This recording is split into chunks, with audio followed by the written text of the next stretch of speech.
Hello everybody, it's Adrian Blass here. Yes, and Bridget, hello. And this is number 207 in Sounding the Shallows. Good, I forgot the number for a minute. You'd think after 207 of them I'd remember, wouldn't you? Yes, I suppose you would.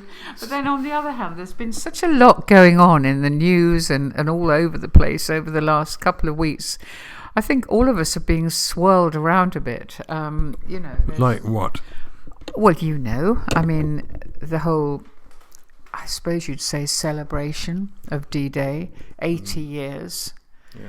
And the more I've learnt about it, Adrian, to be honest, the more overwhelmed, and I know many people feel the same, just overwhelmed, the more detail you hear of, not just Britain and Canada and the US, but all the allies, including Australia, including loads of countries from Europe, and of course including France, because they were very involved. I know one always thinks sacrifice is voluntary, and there's no doubt that these young men didn't choose necessarily to go and do it.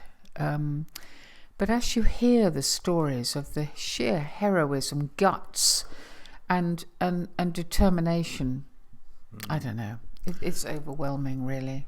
I was particularly struck by, a couple of things. I always love hearing I love them, but I appreciate hearing those veterans who are still alive saying the only heroes are the ones who didn't come back. I know. And they're so moved now by the memory of someone dying in front of them or beside them. And I also found it very moving, the I don't know if he was an officer or a sergeant who was on the beach walking very calmly around saying, "Come on lads," as people died and lay on the ground bleeding. Get on with it. Come on, acting as though he would never be shot himself, in order to keep some kind of platform underneath them. So there must be many stories that will never be told about. Absolutely heroism interesting to know what things touched other people, because I know this news is going out in so many parts of the world, and I think if you're a Scot, you would be really proud of the guy, and I'm sorry I don't know his rank, but who played the bagpipes and who led the march. So many stories, and of course in France as well. It was quite funny as well. There funny? was always humour. Well, someone who was a veteran then said yes, he played the bagpipes as though there was no danger at all, and some of us wished he'd just stopped playing the bagpipes. That's wonderful. Maybe that was only one view, I don't know. Gosh. But that just to march along, playing the bagpipes, and saying nothing is going to change us. Nothing's going to change us. Yeah. But of course, by contrast, the other big news over the last week or two, and I know last week we were talking about the post office situation, but the trial of Donald Trump. And I don't think I really want to talk about that, but that, I don't know. Oh my goodness. And you can, and also we have a general election now coming up in the UK, which will be perhaps, not violently divisive, but it will be divisive. There's an election coming up in South Africa, and that's a huge thing. It feels as though there's so much going on at the moment. Well, there is. I personally find the election talk quite tedious, because it's settled into the usual pattern of berating the other party. They're wrong, we're right. It would be nice to have someone with a little imagination saying something like, we're going to make mistakes, everybody does, whoever wins will make them, but we want to do a bit of humanity in the middle of it would be really good to hear. But I don't know. Not just kissing babies. No, kissing babies.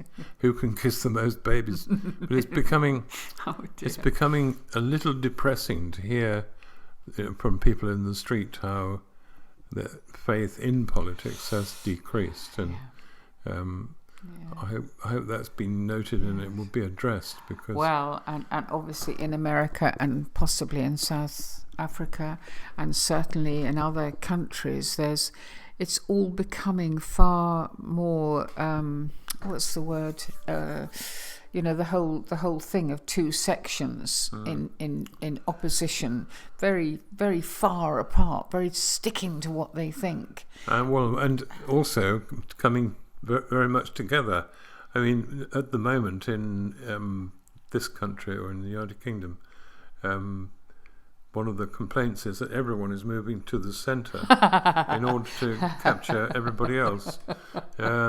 Yes, there's a lot of talk about the ordinary man, and there was a reporter questioning this, saying, well, who are these ordinary people? Surely it's all of us. I mean, everybody appears to have encountered a huge number of people who agree with them.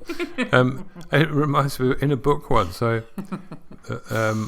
which was about pretending to be a Christian, saying that if you want to persuade a church or a meeting, just say, well, all the people who come to see me say. And so how many people, when? Give us the names, give us the numbers. But people say, well, on the doorstep, I can tell you this is what they're saying. But oddly enough, the opposing parties have encountered people on the doorstep who say something completely different. They're going to different doorsteps. Yes, clearly. that's right. Yeah, it begins to seem. If it wasn't not funny, really. so serious, it would be farcical. Well, I'll tell you the fourth significant thing, as far as I'm concerned, and this wasn't divisive. This was, if anything, quite unifying, really. And the word that sums it up is bananas. Bananas. Well, clearly a supermarket maybe added a nought or two to the number of bananas they were ordering. I have no idea. All I know is that in the cafe where I help once a week, that's the church cafe. Yeah, the church cafe, which is called the Well. It is, but in other places as well, where they're trying to help the community, feed the community sometimes, those that need it. Anyway, crates of bananas arrived. I absolutely loved my day of banana bestowing.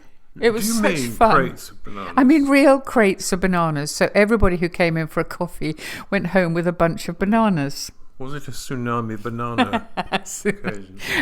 Our friend, the chief banana hater, is not going to enjoy this. No, I'm sorry. I just say sorry to you. I know you're probably listening. And people say they don't want to be identified by certain aspects of themselves, but this person, who we're actually very fond of, really, but she is the chief banana hater. And I just want I'm sure you're listening, I just want you to imagine an avalanche of bananas appearing with people staring at the piles and crates of them and wondering what to do with them. And I think you would have an answer to that very quickly, but perhaps we wouldn't want to hear that. But I'll tell you what I loved. There was a joy in it because there was a lot of laughter about it, but also there was a lot of, people were really talking about, people who didn't know each other, talking about what they were going to do with their bananas. What were they going to do with their bananas? Well, some people, the more enterprising, were going to make banana bread or banana cake. Some were drooling at the idea of banana sandwiches or banana with custard. It reminded me a bit of the story of the talents, Adrian, because I'm quite sure some would just put them in the fruit bowl and they just mould away because they were getting on the edge of moulding. When they arrived? Well, a little bit. I mean, they've been around a bit. But it was fun, and it was, as I say, it was unifying. And I think in the middle of so much divisive stuff, it was lovely, really. Because it must have been at the end of the war. I mean, the idea not of a crate of bananas, but a banana. One banana, yeah. They were almost non-existent during the war, I gather. Yeah, I'm sure they were. And I was thinking, things like fruit, it sounds a bit silly, but that would have symbolized returning to normality, perhaps. That things that you remembered from pre-war were around again. I mean, we've said it before, but our only real experience, and we only just missed the war, didn't we? But our only real experience was COVID. Yeah, that's right, yeah. I was talking to someone the other day about back to COVID, because we're all gradually beginning to talk about COVID and unearth things from within ourselves that, I mean, one is the profound fear that was in most of us when we heard these awful stories about the way people were dying and all that, and some people are still terribly suffering from the results of that. But I was talking about when we used to go and clap at the doorstep on Thursdays. I don't know if this happened. I think it did happen in other countries, but I actually don't know that. Well, the idea was that we would, because the health service was having to work so hard, every Thursday the whole road where we were, and most roads I think in the country probably, were gathering. They just came out of their front doors, and we stood unified for once as a street, and waved at people over the road and banged our saucepans. And then we applauded the NHS.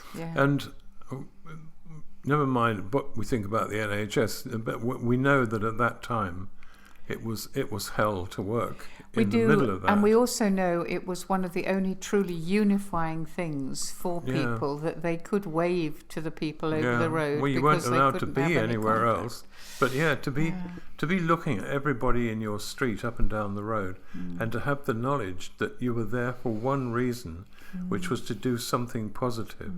And the person I was speaking to said, well, it didn't actually change anything, did it, or make anything better? Yeah, that's true. And I said, well, that is true, but it did for us.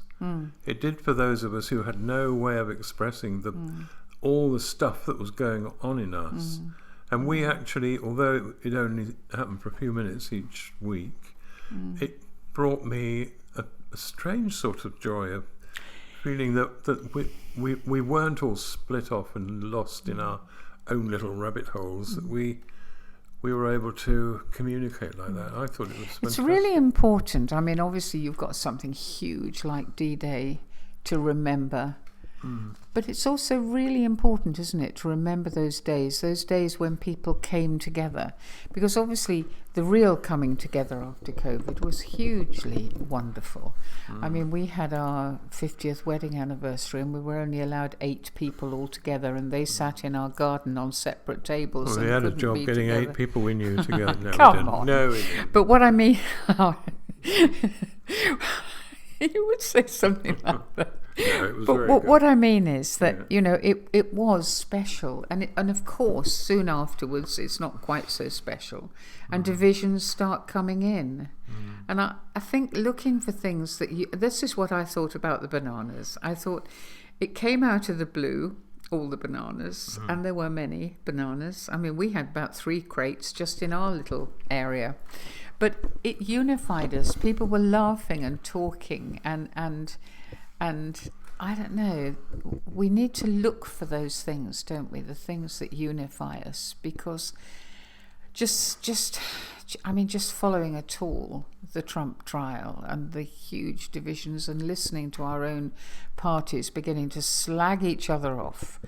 There's hardly any mention of COVID or the Ukraine-Russian war or the situation in Israel and Gaza. It's all about, we are getting it right and you're completely wrong. And it's so black and white. And I just fear for South Africa, and I fear for America. We seem to feed on it, don't we? One thing I am struck by is thinking about the wars, the war 80 years ago, the end of the war, and what's happening now, is that normality is not very interested in abnormality. And I'll tell you what I mean, that when things settle down and you're going to the shops and you're getting dinner and you're meeting your children or taking them to school and everything's as it was, and you have a reasonable measurable rightness, there isn't a great benefit in suddenly trying to celebrate being normal. It doesn't quite work like that. I don't mean you shouldn't, but it's a strange thing. I remember C.S. Lewis writing that if the world became a perfect place and God had sorted it all out and everything was okay, if you look down, all you would see is a man reading a book in a garden. Oh, I like that. And that will be him, because you couldn't have been happier than C.S. Lewis actually sitting on a windowsill, in his case, reading some obscure Italian piece of writing and just loving every second of it. But there we are, sitting in a garden, reading a book, or whatever your thing is. And he also said that wonderful thing about, survival doesn't require poetry and love and all the abstract things, but it's the reason that you want to survive is that you can return to a normal that is enriched by good things. And I think, I don't know about celebrating in a wild way, but quietly remembering that we're very fortunate, and we have been in this country for years, really, to be spared some of the most awful excesses that are still going on in the world. I mean, it isn't. I mean, let's be honest. It is a challenge to do that, isn't it? I mean, it's like, you know, we had the huge fortune to go to, well, it sounds weird, but to go to some countries where life was much harder than we had experienced here. And we would come back full of it, full of the heroism, full of the survival tactics that people who were struggling against the odds were managing to survive and find joy. I mean, we saw laughter, for example, in South Africa, in Zambia, such laughter, such joy at tiny things. And we came back vowing that we would continue to celebrate the small. And I think we did that poem the other week, didn't we, about celebrating all the noises we could make with all sorts of funny things in the backyard. But it's hard to hang on to it. I don't know. I think it is a matter of will, isn't it, really? And your mum, as you know, your mum was a prime example of being in the middle of a very tough situation for many years, loving to find something to celebrate. So if we was went, very good at that, wasn't she? Brilliant. Yeah. So if we went out for a cup of coffee and we had a scone, to my amazement, it was the best scone ever, with the best jam. Yeah. If we went blackberrying, to my absolute amazement, they appeared to be the best blackberries, because she had learnt how to celebrate and love things, the equivalent of a banana. She would have done well with these bananas. Yeah. She would have found a way. They wouldn't have moulded in her fruit bowl. I often wonder, Jesus facing the end, which I've thought about a lot recently because of, well, all sorts of things, but trying to write some modern psalms in which reflect how people actually feel about the failure or the disasters or the hurt or the disappointment in their lives. And I thought of Jesus, who, you know, kind of lost it a bit in Gethsemane and would rather have not gone on, but did, because he wanted to do what he knew was the right thing. But thinking about the days by the water with his friends, the laughter, some of the things they said to each other, the cooking stuff on a fire on the beach, and just the ordinary things that is what you strive to accomplish by doing the magnificent things. And interestingly, Adrian, I think within him, you know, you talked about the man on the beach with his stick waving, which was an extraordinary image. I mean, he was quite tough. He was saying, "Come on, lads, get a move on, come on and up," while they were climbing over their fellow soldiers and Marines who'd died. But that, and in a way, I think within Jesus, there must have been that, "Come on, lad, you're going to do this. You're going to go through it. You're going to get to the other side," because he could have obviously called down all these angels, but he was doing it from within himself. It's an extraordinary thought, isn't it, really? It is. I often remember, because I used to hate going to the dentist, you know, the pain of needing to go to the dentist was one pain. The second pain, that was bad. The second pain was anticipating going to the dentist. That was one. The next pain was having a needle stuck in your gum. The final pain was having a filling or something. And then there was another pain. And I remember the other pain with a sort of joy. What was that then? Well, it was the pain of recovery. Because to come away thinking, I've had it done, and this pain is a pain that goes downhill. It lessens, and it's going to a flat place Yeah. where all will be well, and I won't even think about my teeth. Yeah. And I do think it's worth striving for the normal good, for the normal kindness, thoughtfulness, looking after each other, enjoying wonderful art and music and all those other things. That place where we know it was worthwhile to fight and to try our very best to get it right. Yeah, and maybe share those things more with each other. I mean, we were told, weren't we, to encourage each other in the early church. And I know that's turned into, because it was intended to be encouraging each other with the good news. But one of the problems can sometimes be that you only encourage each other with words and not necessarily with smiles and with hugs and with not being divisive, not being critical, not being judgmental, but and sometimes saying to yourself, within yourself, come on, you've got to get on with this. You may be finding this difficult, that person difficult, this situation difficult, but come on.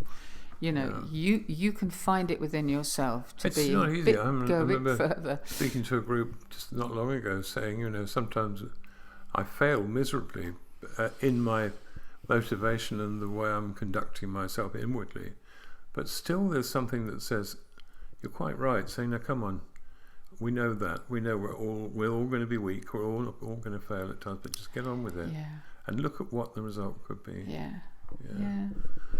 Well, we would absolutely love to hear from you about bananas, fruit, anything really, but especially perhaps things that have unified you as opposed to created division between you in such a divisive situation that we have at the moment. And keep praying for the UK, for America, for South Africa, and for all the other countries. Obviously, Ukraine. I mean, we can't stop, can we? There's so much division and so much pain. So we'd love to hear from you. And a special goodbye to the chief banana hater. Absolutely. Who has we promise her own, we're not sending any has her bananas. own very, very profound troubles, really. She really does. But she's wonderful. And I hope you haven't been too upset by going on about the bananas. God bless you and everybody else. Bye-bye. Bye.